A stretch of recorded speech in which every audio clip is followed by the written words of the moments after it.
बहुत वक्त पहले की बात है कि एक जंगल में पीपल का पेड़ था। उस पेड़ पर एक चुड़ैल रहती थी जो लोगों की हर ख्वाहिश पूरी करती थी। उसके पास एक लाली नाम की औरत आई और बोलने लगी, ऐ चुड़ैल, मेरी सास बहुत बुरी है, हमेशा मुझे ताने मारती है। तुम कुछ ऐसा करो कि उसकी आवाज ही बंद हो जाए। ठीक है। वो चुड़ैल बहुत बुरी थी। वो ख्वाहिश तो पूरी करती, लेकिन ख्वाहिश पूरी होने के बाद ख्वाहिश मांगने वाले को बहुत नुकसान उठाना पड़ता था। अरे ये मेरे साथ क्या हो गया?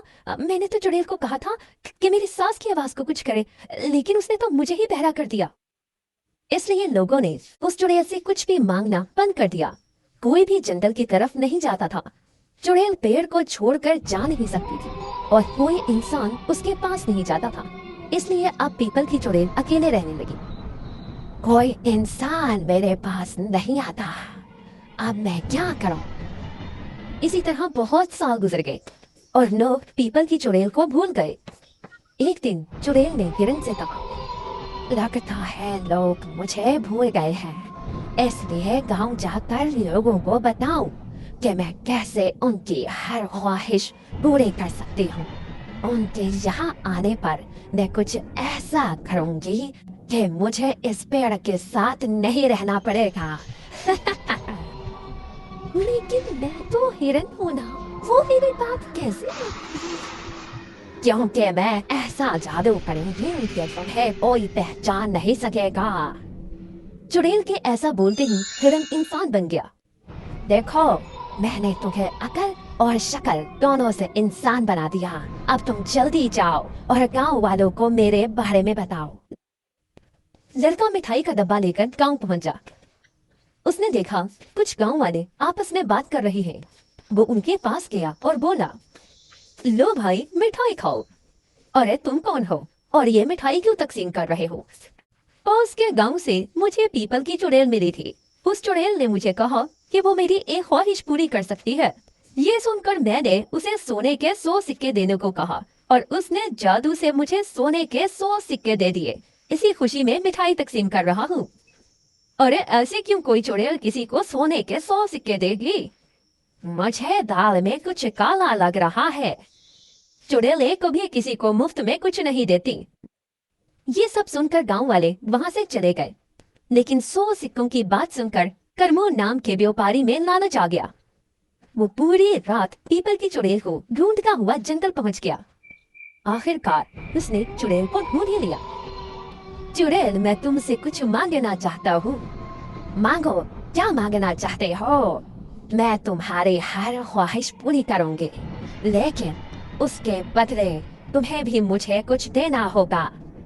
हाँ हाँ, तुम मुझे सोने के 200 सिक्के दे दो तो मैं तुम्हें कुछ भी देने के लिए तैयार हूँ।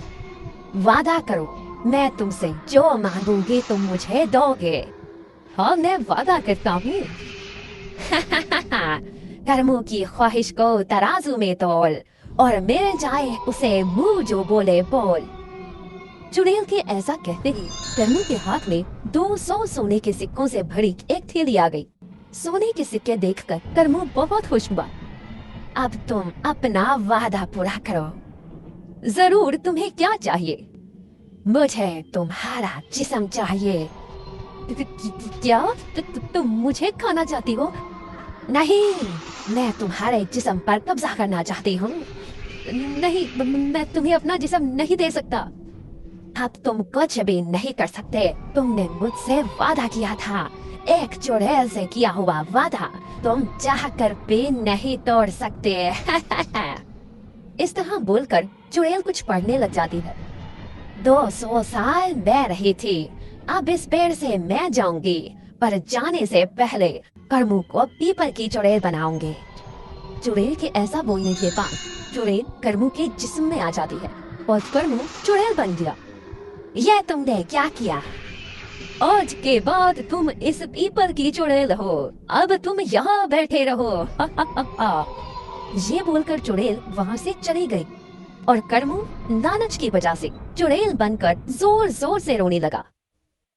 तो बच्चों, हमें इस कहानी से ये सबक मिलता है कि हमें कभी भी लालच नहीं करना चाहिए और किसी से वादा करने से पहले अच्छे से सोच लेना चाहिए। तो बच्चों, आप भी हमसे वादा करें कि लालच में नहीं पड़ेंगे, किसी से वादा करने से पहले अच्छी तरह से सोचेंगे।